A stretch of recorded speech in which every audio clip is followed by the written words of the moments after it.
Konnichiwa, senpai. Welcome back to my channel. Watashi wa senpai desu. Yoroshiku onegaishimasu.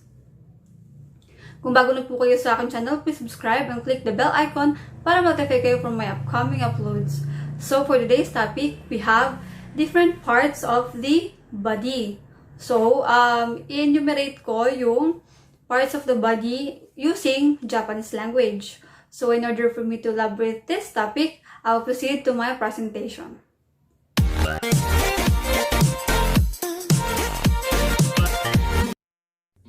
Konnichiwa again, senpais. For today's topic, we have parts of the human body using Japanese language.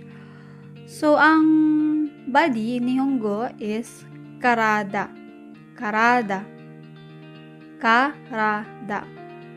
Ito yung kanyang kanji.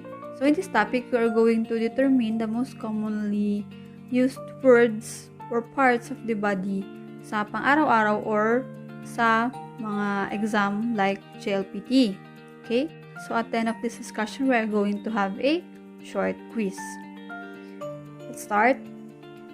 We have here a picture of a boy. In order na maituro ko yung parts ng body, ganito yung kinuha kong picture. Okay? Picture. Okay? Hi. So, let's start with the head. So, ang head in Nihongo is atama. Atama. Okay? So, dito, provided ko na din yung kanji. We have the hiragana reading and the romaji. Para dun sa mga hindi pa nakakabasa ng romaji. Okay? Sige, we have the eye. So, ang eye in Nihongo is me. Me. Sige, we have the ears. We have in Nihongo is mimi. Mi. Sige. We have the nose. So, ang nose sa Nihongo is hana. Hana. Okay? So, ang hana, meron din siyang ibang meaning which is a flower. Pero, dito, magkaiba naman ang nagkakaiba sila sa kanji. Sige, we have kuchi. Kuchi. Kuchi is mouth. Sige, we have ude. Ude. Ude is arm. Sige, we have heso. Heso is navel. Next, we have hiza. Hiza is knee. Sige, we have sune. Sune is lower leg. Foot is ashi. Ashi. Sige, we have thigh, which is momo. Momo. Next, we have the unaka. Unaka is stomach. O-na-ka. Okay? Sige, we have mune. Mune. Mune is chest or breast. Next, we have kata. Kata is shoulder. We have nodo. Nodo. Nodo is throat. Next, we have cow. Hindi kao, but it is cow. Cow is face. Mukha. Sige, we have kaminoke. Kaminoke. Kaminoke. Which is the hair sa ating ulo. Okay? Sa likod naman tayo. Sa likod naman yung ating model. So, we have the senaka. Senaka is the back of the body. Next, we have the hiji. Hiji. Hiji is elbow. Next, we have te. Te is hand. Yubi. Yubi is finger. Next, we have oshiri. Oshiri. Oshiri is buttocks or petan. Next, we have tsumasaki. Tsumasaki.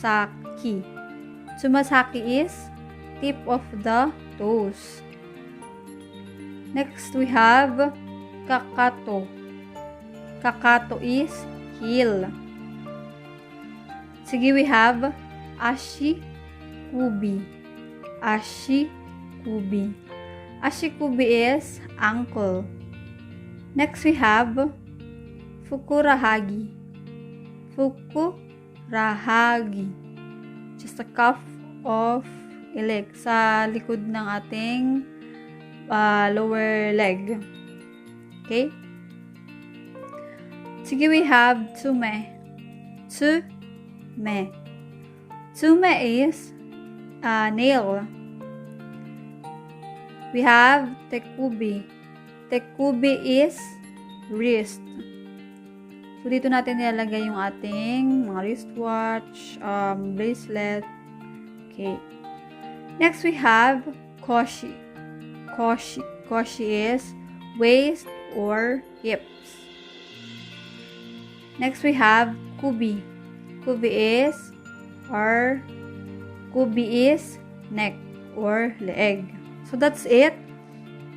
Kinuha ko lang kasi talaga yung mga common parts of the body na kadalasang ginagamit. Okay? So, as I've said kanina, we're going to have a quiz at the end ng ating topic.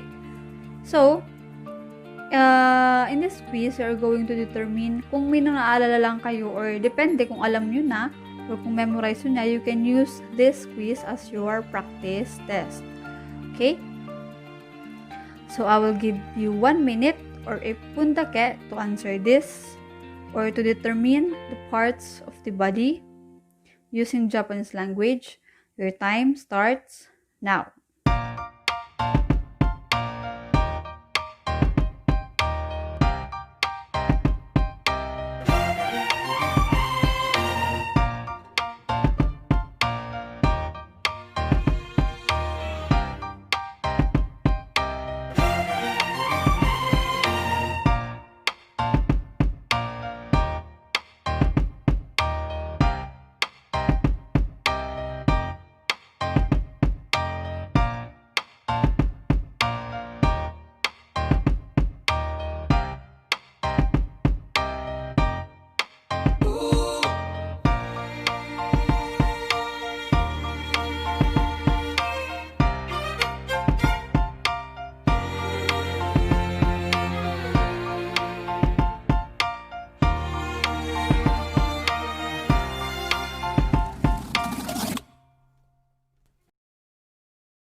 Hi! Chikang desu.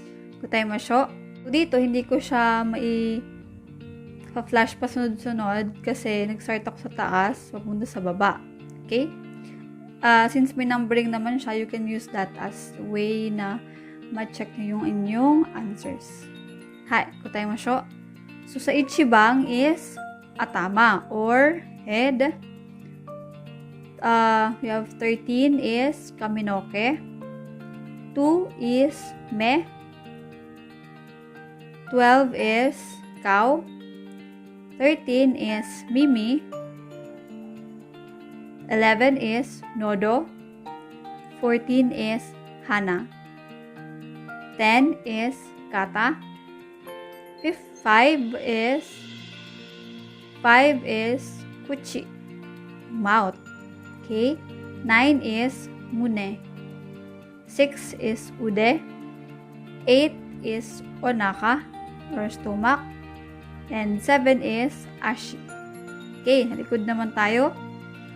So, number 1, chibang is senaka. Hachibang, kubi. Nibang is te. 7 is tekubi. 3 is yubi. Rokubang is ashikubi. Yongbang is oshiri. Gobang is kakato. Okay? So that will be all for today, senpai. Thank you for watching this video. Arigatou gozaimashita. Otsukare sama deshita.